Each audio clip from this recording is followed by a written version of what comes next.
야고보서 3장 9절부터 18절까지 말씀입니다. 야고보서 3장 9절부터 18절까지 말씀입니다.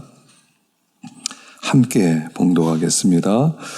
이것으로 우리가 주 아버지를 찬송하고 또 이것으로 하나님의 형상대로 지음을 받은 사람을 저주하나니 한 입에서 찬송과 저주가 나오는도다. 내 형제들아, 이것이 마땅하지 아니하니라. 샘이 한 구멍으로 어찌 단물과 쓴물을 내겠느냐. 내 형제들아, 어찌 무화과나무가 감람 열매를, 포도나무가 무화과를 맺겠느냐. 이와 같이 짠 물이 단물을 내지 못하느니라. 너희 중에 지혜와 총명이 있는 자가 누구냐. 그는 선행으로 말미암아 지혜 온유함으로 그 행함을 보일지니라. 그러나 너희 마음속에 독한 시기와 다툼이 있으면 자랑하지 말라. 진리를 거슬러 거짓말하지 말라. 이러한 지혜는 위로부터 내려온 것이 아니요 땅 위의 것이요 정욕의 것이요 귀신의 것이니 시기와 다툼이 있는 곳에는 혼란과 모든 악한 일이 있음이라. 오직 위로부터 난 지혜는 첫째 성결하고 다음에 화평하고 관용하며 양순하고 긍휼과 선한 열매가 가득하고 편견과 거짓이 없나니 화평하게 하는 자들은 화평으로 심어 의의 열매를 거두느니라. 아멘. 내일부터 이제 우리 특세가 시작됩니다. 그래서 특별히 좀 다 나오셔서 연말에는 정말 우리 한 해를 좀 돌아볼 수 있는 그런 시간 되면 좋겠고요. 또 회개할 것도 많고 또 이렇게 감사할 것도 많습니다. 다음 주에는요, 뒤에다가 게시판에다가 이렇게 하얀 종이를 좀 붙여놓으려고 그래요. 여러분들이 감사한 내용들이 있으면 기록해서 좀 붙일 수 있으면 좋겠다. 그래서 우리가 연말에 감사한 내용들을 서로 좀 나눴으면 좋겠다 하는 생각이 좀 듭니다. 그래서 가만히 좀 생각해 보세요. 한 해 동안 감사한 게 어디 한두 가지입니까? 우리가 한 해 지나면서 잊지 말고 하나님께 좀 감사할 수 있으면 좋겠습니다. 그래서 이번 주 월요일부터 금요일까지는 우리가 정말 제가 설교를 많이 하지 않고요, 말씀을 짧게 전하고 또 함께 기도하는 그런 시간을 갖도록 하겠습니다. 그래서 조금 피곤하시더라도 이번 한 주에는 다 나오셔서 기도하는 그런 시간을 보낼 수 있길 바랍니다. 자, 오늘은 우리 입술에 파수꾼을 세워라, 우리 세 번째 시간인데요. 참 말이 참 귀하죠. 중요합니다. 말 때문에 전쟁도 일어나고 말 때문에 또 이렇게 사람의 마음을 치유도 하고요. 그래서 이 말은 참 보배예요. 말은 참 보배고요. 그래서 우리 믿는 사람들은 말이 바뀌어지는 거죠. 믿는 자인 이런 표적이 또 따르리니 새 방언을 말하며 말이 달라져야 돼요. 그래서 오늘 여기 말씀에는 어떻게 하면 말이 달라질 수 있는가 하는 그런 해결책을 제시하면서 첫 번째는 하나님을 찬양하는 사람은 하나님을 축복하는 사람이다, 이렇게 말하는 겁니다. 자, 9절을 한번 읽어보겠습니다. 9절과 10절 시작. 이것으로 우리가 주 아버지를 찬송하고 또 이것으로 하나님의 형상대로 지음받은 사람을 저주하나니 한 입으로 찬송과 저주가 나오는도다. 내 형제들아, 이것이 마땅하지 아니하니라. 우리가 이 말에 실수를 또 많이 하고 또 말 때문에 또 분쟁도 일어나고 말 때문에 싸움도 일어나고 이렇게 되는 것은 뭐냐면 우리가 누군가를 모르기 때문이라는 거예요. 우리는 여기 보니까 주 아버지를 찬송하고 또 하나님의 형상대로 지음받은 사람을 저주한다. 한 입에서 찬송과 저주가 나오기 때문에 문제다, 이렇게 말씀하면서 너희들은, 우리들을 얘기해서 뭐라고 그러냐면 너희들은 복받은 사람이라는 거예요. 여러분, 아브라함을 하나님께서 복을 주셨습니다. 그리고 아브라함에게 복 주실 때 뭐라고 하냐면 너는 복이 되리라, 이렇게 얘기했어요. 너를 축복하는 사람은 복을 받고 너를 저주하는 사람은 저주를 받는다. 너는 복이 되리라. 옛날에는 복의 근원 그랬는데 그냥 거긴 복이라고 나와요. 이 복이라는 단어가 바라크라는 단어입니다. 여러분, 믿는 사람은요, 복이에요. 이 세상은 저주예요.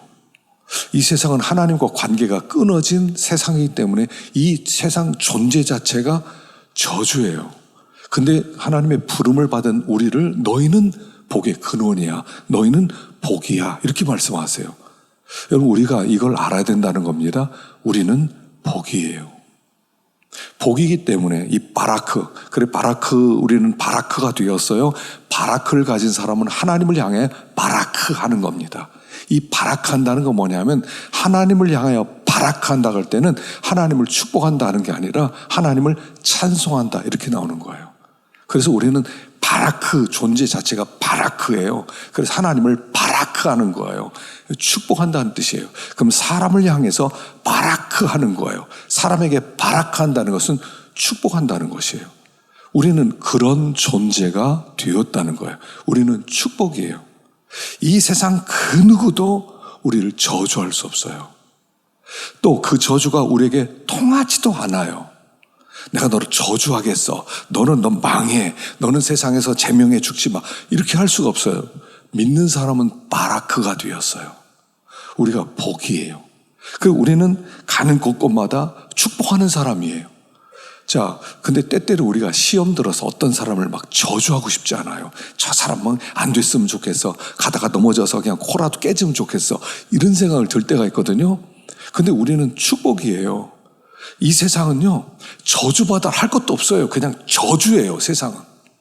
그래서 하나님 우리에게 축복하라는 거예요. 그래서 어떤 사람을 볼 때 저 사람 내 입에서 축복이 안 나와. 그래도 축복하라는 거예요. 그래서 내가 축복하면 그 받을 축복에 그 사람에게 있으면 복이 가는 거고, 아무리 축복해도 복을 못 받을 사람은 복이 안 가고 그 복이 나에게 돌아오는 거예요. 그렇기 때문에 첫째는 우리가 복이라는 걸 알아야 돼요. 나는 복이다. 나는 바라크하는 사람이다. 우리 입에는 이제 저주가 없어요. 이 땅 자체가 저주인데요, 뭐. 하나님 우리를 부른 이유도 뭐냐면 축복하라고 불러주셨어요. 그러니까 우리의 역할은 뭐냐면 어디를 가든지 복을 받아야 돼요. 어디를 가든지. 여러분, 음식점에 가면요, 때때로 기도할 때 이렇게 기도하세요. 하나님, 참 감사합니다. 이 음식 먹고 건강하게 해주세요. 그러고 나서 하나님, 이 가게도 좀 잘 되게 해주세요. 이렇게 기도해 주세요. 사장님도 좀 복받게 해주세요. 나랑 관계없어요. 얼굴도 본 적이 없어요. 근데 우리는 축복이에요. 이게 바라크하는 거예요. 하나님이 우리의 존재 자체가 이 땅에 축복이 되는 거예요. 우리 지난 수요일 날 우리 전도팀들 만두집에 가서 점심 식사를 맛있게 했어요. 들어가니까 사람이 없더라고요. 그러니까 우리 한참 먹고 있으니까 사람들이 막 들어오기 시작하더니 꽉 차더라고요. 그래서 우리가 그 집 지나다니면서 항상 차진 않았는데 전도팀이 9명이 가서 식사하니까 복을 받은 것 같아요. 여러분, 우리는 바라크예요. 우리를 만나는 사람들이 복을 받아야 돼요. 이게 우리의 존재하는 목적이라는 거예요. 그러니까 우리 입에서 막 저주가 나서 안 되라, 저거 망해라, 자녀들 다 저거 거렁뱅이가 되라. 우린 이렇게 하면 안 되는 거예요. 우리의 존재를 알면 바라크할 수가 있어요. 하나님 앞에 우리가 바라크를 했잖아요. 오늘 찬양을 바라크를 했어요. 우리가 바라크이기 때문에 바라크를 한 거예요. 그리고 이제 세상으로 나가서 바라크하면서 사는 거예요. 복 받아라, 복 받아라. 우리의 존재 자체이기 때문에 우리는 그렇게 복 빌어주는 사람이고 그 복이 또 우리에게 돌아오고, 믿는 사람들은요, 안 될 수가 없어요. 여러분, 누가 나에게 악한 말 했다, 신경도 쓰지 마세요. 우리를 저주하면 그 사람에게 저주가 가거든요. 우리는 그냥 복 자체예요. 복 자체. 자, 우리 옆 사람에게 바라크 한번 해보십시다. 복 받으세요. 해보십시다. 시작.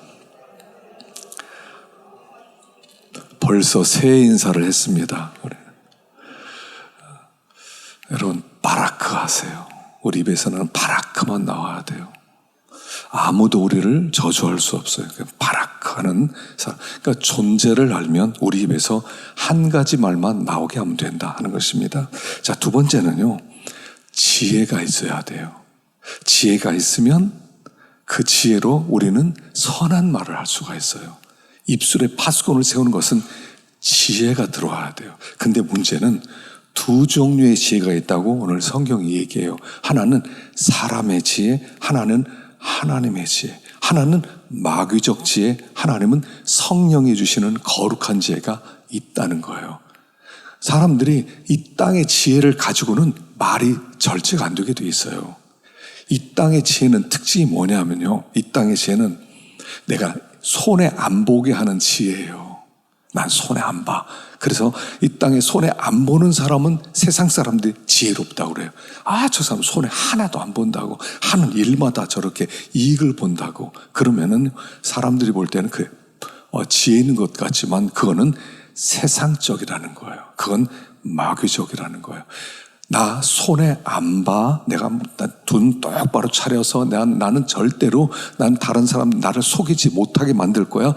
똑똑하죠. 요즘 젊은 엄마들 똑똑합니다. 아이들 그렇게 기릅니다. 손해보지 않도록, 속지 않도록 그렇게 정신 똑바로 차리고 있습니다. 근데 그렇게 그것만 가지고는요, 좋은 지혜로운 말을 할 수가 없다는 거예요. 마귀적이고 정욕적이고 내 이익만을 추구하는 그것 가지고는 안 된다는 것을 가르쳐주고 있는 거예요. 그래서 위로부터 오는 지혜를 받아야 돼요. 하나님이 주는 지혜를 받아야 돼요. 그래서 하나님이 주는 지혜의 특징들을 여기 쭉 말씀을 하고 있습니다. 자, 13절 봅시다. 13절 시작. 너희 중에 지혜와 총명이 있는 자가 누구냐? 그는 선행으로 말미암아 지혜 온유함으로 그 행함을 보일지니라. 위로부터 온 지혜의 첫 번째 특징, 온유함이에요. 하나님이 우리에게 지혜를 주시면 온유함이 우리에게 임해요. 그 온유함은 반드시 선한 열매를 맺게 돼 있다 하는 거예요. 선한 열매를 자, 그러면 이 온유라는 게 뭐냐? 온유, 겸손이 같이 쓰는 단어거든요. 온유, 겸손은 같이 써요. 온유란 뭐냐면 이겁니다. 나는 내 힘으로 스스로 할 수 없다. 하나님이 나를 도와주셔야 된다.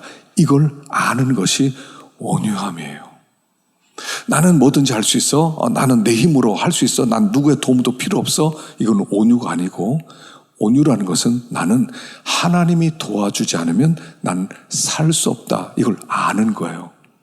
여러분, 이 온유라고 하는 것은요, 참 이 온유의 복을 받는 게 참 중요한데, 온유의 복을 받으면 이렇게 되는 거예요. 순이 꺾인 사람 같아요. 순이 꺾였어요. 그러니까 순이 꺾였다는 건 뭐냐면, 뭐 당당하게 나를 탁 내놓고 나를 탁 드러내고 나는 속지 않아, 난 똑똑해, 이런 게 아니에요. 뭔가 꺾여 있어요. 항상 뭔가 굽혀 있어요. 나는 도움받지 않으면 안 돼. 하나님 나를 도와주셔야 돼. 사람도 나를 도와줘야 돼. 그래서 항상 굽히는 마음이에요. 이게 온유예요. 이게 순이 꺾인 거예요. 그러면 어떤 사람을 대할 때도요, 저 사람이 때로 나를 안 도와주면 안 될 상황이 올 수도 있어. 이 마음을 가지면요, 악한 말 못해요. 때때로 저 사람이 내 생명을 쥐고 있어. 그러면 악한 말 못해요. 꺾여서 모든 사람을 대하여 부드럽게 대할 수 있어요. 그래서 온유함은 부드러움이에요. 예수님은 이 땅에 온유하셨어요. 우리가 하나님의 지혜를 받으면 온유해져요. 말이 막 독하게 막 나가는 게 아니에요. 꺾인 말이 나가요. 말이요, 한번 발효돼서 나가는 게 좋아요. 어떤 말이든지요, 자기의 말을 조금 한번 걸러낼 필요가 있어요. 장독에다가 우리가 김치를 집어넣고요, 김장을 해놓고요, 그리고 나서 시간이 좀 지나면서 발효가 되잖아요. 그럼 그 순이 다 꺾이고 거기에 오래될수록 좋다고 그러잖아요. 뭐 2년 된 김치, 3년 된 김치, 뭐 이런 것들은 아주 굉장히 좋은 그런 유산균이 많이 있다고 그러죠. 우리가요, 말을 좀 한번 넣어놓을 필요가 있어요. 반드시요, 여러분, 반드시 생각하는 것이 그냥 나온 말은 거의 후회하게 돼 있어요. 한번 보세요. 그게 괴로움을 줘요. 왜 그랬을까? 왜 그랬을까? 온유란 것은 꺾여서 나오는 거예요. 나는 하나님의 은혜 없이 살 수 없어. 나는 사람의 도움 없이 살 수 없어. 나는 혼자 독불장군으로 살 수 없어. 이게 온유라고요. 그래서 장독에 김치를 넣어놓고 한번 발효를 시키듯이 우리가 한번 들어가서 한 번 더 생각해보고 또 한 번 생각해보고 한 일주일쯤만 생각하더라도 어떤 말이든지요, 일주일 정도만 생각하면 다 사그러져요. 독이 다 빠져나가게 돼 있어요. 그래서 온유란, 나는 하나님의 도움 없이 살지 못한다, 이걸 알고 하나님 앞에 불쌍히 여기는 마음을 그로 주님 앞에 나가고, 사람을 대할 때도 막 당당하게 막 이렇게 나가는 게 아니라, 난 당신들의 도움 없이 살 수 없습니다. 사실 우리가 세상에서요, 서로 돕지 않으면 어떻게 살아요? 너 없어도 나는 인생 살아갈 수 없어, 그런 건 없어요.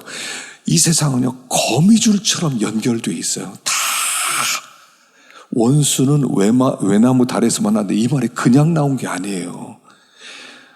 우리는 어디에선가는 만나게 돼 있어요. 언제 어떤 방향으로는 영향을 서로 받게 돼 있어요. 그래서 온유함으로, 온유한 지혜를 가지고 서로 대해라 하는 얘기예요. 자, 두 번째는 관용이라는 겁니다. 17절 봅시다. 17절 시작. 오직 위로부터 난 지혜는 첫째 성결하고, 다음에 화평하고, 관용하고, 양순하고, 긍휼과 선한 열매가 가득하고, 편견과 거짓이 없나니. 자, 여기 관용합니다. 위로부터 난 지혜는 관용이 있어요. 관용은 넓은 마음이죠. 관용은 넓은 마음이에요. 그래서 넓은 마음은 뭐냐면 서로 평화를 추구하는 마음이에요. 관용은 너도 좋고 나도 좋고, 너도 살고 나도 살고, 이게 관용이에요. 관용한 마음을 가지고 있는 사람은 평화를 추구하게 돼 있어요. 상생이라고 그러죠. 너도 살고 나도 살고예요. 너 죽고 나 살고, 이런 거 아니에요.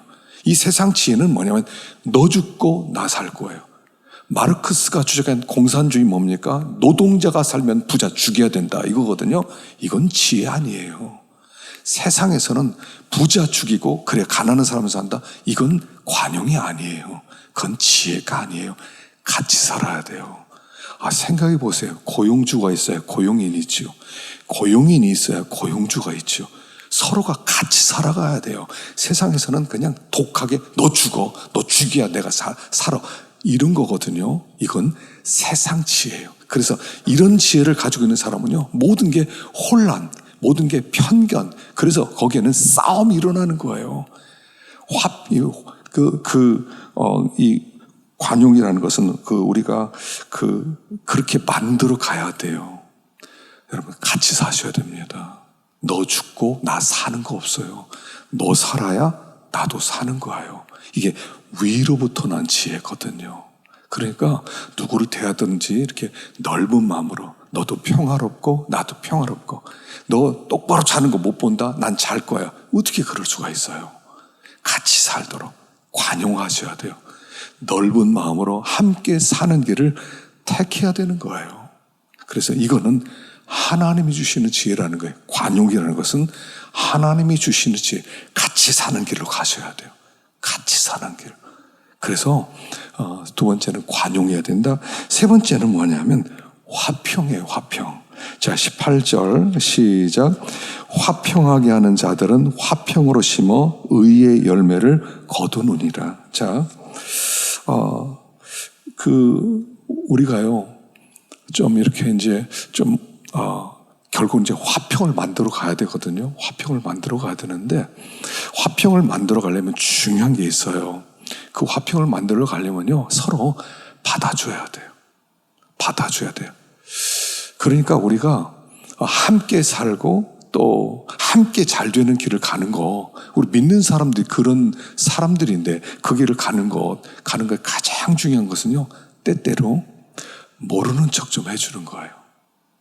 좀 때때로 속아줘야 돼요. 여러분, 이 부모님이 이게 이제 나이를 조금 먹으면 우리 부모님들이 그런 지혜가 좀 생기죠. 예전에 누굽니까? 김창옥 씨가 뭐 그런 강연을 한 걸 좀 들어봤는데, 어릴 때 용돈이 필요할 때 이렇게 책을 사잖아요. 엄마한테, 엄마 영어 사전 사야 돼. 그리고서는 이제 돈을 받아냈어요. 그 다음에 다시 가서 엄마 이번엔 한영 사전을 사야 돼. 또 돈을 받아냈대요. 그리고 얼마 뒤에 가서 엄마 프라임 사전을 사야 돼. 세 번째 돈을 받아냈대요. 엄마 눈치를 보니까 엄마가 공부를 안 한 분이라 잘 모르는 것 같더래요. 그래서 참 안심이다. 그리고 이제 그 돈 가지고 사 먹기도 하고 잘 지냈대요. 그리고 자기가 내 부모가 됐어요. 어느 날 아이가 오더니 책 산다고 돈을 달라고 하더래요. 눈을 보니까 이게 속이는 눈이더래요. 그래서 그때 자기 엄마가 생각났더래요. 엄마가 3번 사전 산다고 그랬는데 돈 주는 건 몰라서 그런 게 아니었구나. 알면서 돈 줬구나. 그때 사무치게 엄마가 생각났더래요. 이게 지혜예요. 여러분, 너무 똑똑해지지 마세요. 지금 이 세상이 시끄러운 건요, 너무 똑똑해요. 모르는 게 없어요. 모르는 척을 할 수가 없어요. 그 꼭대기에 앉아있어요. 야, 너 옛날에 샀지? 너 또 달라고 그래? 너 안 돼. 너 거짓말 치는 거지? 예, 안 속았어요. 그러나 건 지혜가 아니에요. 어떤 때는요, 덮어주는 거예요. 어떤 때는 좀 봐주는 거예요. 어떤 때는요, 속아주세요. 여러분, 전 탕자 이야기 속에서 탕자가 아버지한테 돈 주세요. 난 멀리 가서 장사하고 올게요. 그리고 나서 아버지가 돈을 주잖아요. 돌아왔어요. 물어보지도 않아요. 우리 하나님이 저 그런 생각 들어요. 때때로 우리의 죄에 대해서 모른 척 하시는 것 같아요. 아무런 벌을 안 받으니까 하나님이 웬만하면 봐주는 그것보다 그냥 덮어주세요. 언젠가 저 녀석 깨달을 거야. 시간이 좀 지나서 나이를 먹으면 알게 될 거야. 여러분, 돌아보잖아요. 그러면 나중에 너 어른이 되면 알게 돼요. 나이를 늙으면 알게 돼요. 그리고 부모님에 대한 사랑이 그때 느껴지는 거예요. 모르는 척 했는데 아이가 나중에 부모님 속였다 그러지만 나중에 나이 먹으면서 알게 돼요. 그게 지혜예요. 우리 하나님이 베풀어 주는 게 그거잖아요.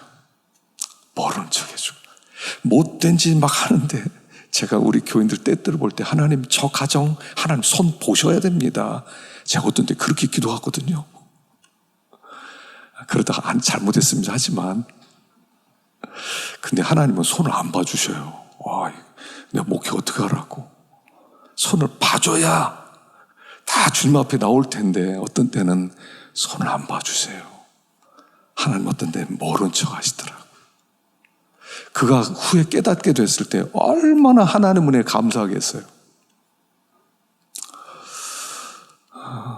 사람 그렇게 연약해요. 사람 참 연약해요.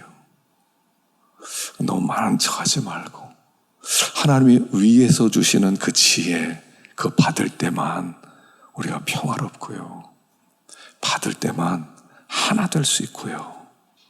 받을 때만 깨달아갈 수가 있어요. 그래서 어떤 때는 좀 덮어주시기도 하시고 어떤 때는 모르는 척 해주시기도 하시고 그러는 가운데 나중에 다 깨닫게 될 때는 감사도 있고 감격도 있고 고마움도 있고 그렇게 될 것입니다. 우리 하나님은 참 좋으신 하나님이십니다. 자, 우리 찬양하겠습니다. 아바 아버지 우리 찬양할까요?